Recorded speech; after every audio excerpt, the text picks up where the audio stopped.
छटई प्रतिवाद रे आउटसोर्सिंग कर्मचारी प्रतिवाद शुक्रवार भद्रक स्वयंशासित महाविद्यालय परिसर में आउटसोर्सिंग कर्मचारी माने छटई प्रतिवाद रे आंदोलन करछथि।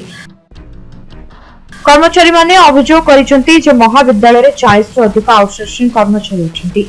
सेमाने महाविद्यालय परिसर रे दीर्घ वर्ष धरि सुचारू दायित्व तुलाउछथि।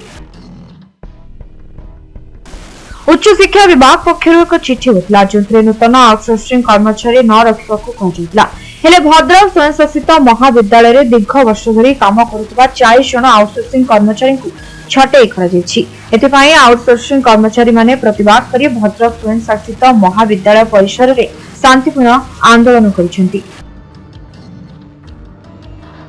सेपटे एने कॉलेज अध्यक्ष कहते जे कर्मचारी मध्य 43 जन आउटसोर्सिंग कर्मचारी थे। अनेक समस्या होछि किंतु उच्च शिक्षा विभाग चिट्ठी अनुसार पदक्षेप ने 43 जन लोक टोटाल थिले आउटसोर्सिंग रे 12 जन और 31 जन थिले डीडब्ल्यूएल डेली वेज लेबर्स।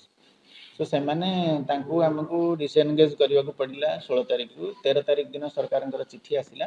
14 तारिख छुट्टी थिला। सो 15 तारिख दिन हमर मीटिंग थिला। आम 16 तारिख रु से डिसएंगेज करिछु। हमर 129 होची total non teaching staff sanction strength ता देहरु हमर इन पोजीशन अछंती 48 तने 81 टा वैकेंसी अछि। 81 टा वैकेंसी जगह रे हम ए 43 जन लोकन को नेकरी चलाउथुन।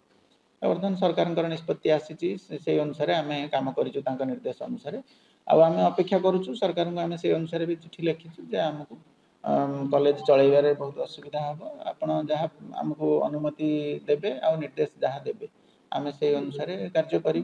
एवं बर्तमान जो मैंने बाकी रहीगले से 2 गुण कार्यभार संभाल पड़ुची तेणु ये परिस्थिति दुईटा वैल्यूएशन जोन चलुची ऑफलाइन और ऑनलाइन से भी बहुत लोग ये डीडब्ल्यूएल आउटसोर्सिंग लोग भी एंगेज थे। आमर परीक्षा भी सेमेस्टर परीक्षा भी चली से भी एंगेज थे समस्ते।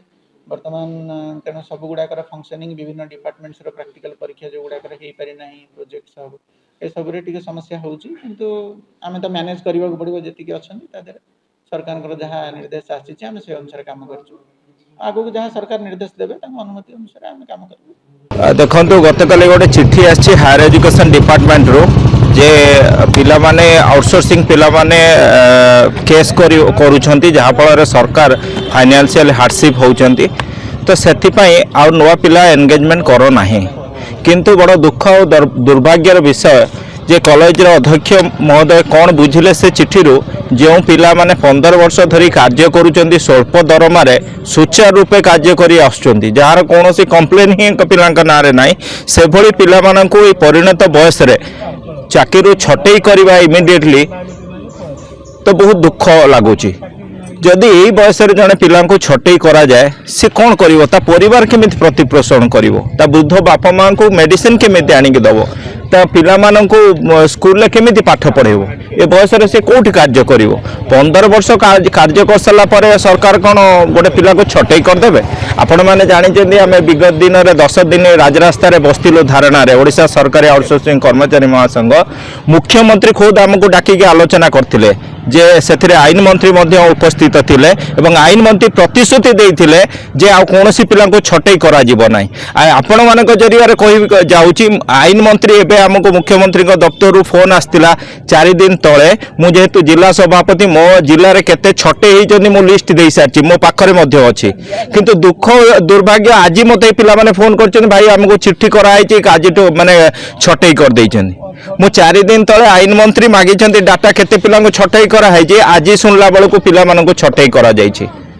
तो आमे सरकार को निवेदन करिवो आपनक माध्यम रे जे से चिट्ठी को पुनर्विचार को नहीं ये पिला माननको जो 40 जन पिला भद्रक कॉलेज रे छटई हिचन्ती एंकु तुरंत चाकरी पुनर्नियुक्ति दियंतु आ जदि न देबे ये घटना ऑलरेडी आमे राज्य संगठन को जणै सारछु एवं व्यापक दिन रे सारा ओडिसा रे विशाल आंदोलन रो पुनी आउथरे आमे आंदोलन को जिबु जदि सरकार हम दाबी न पूर्ण करंती।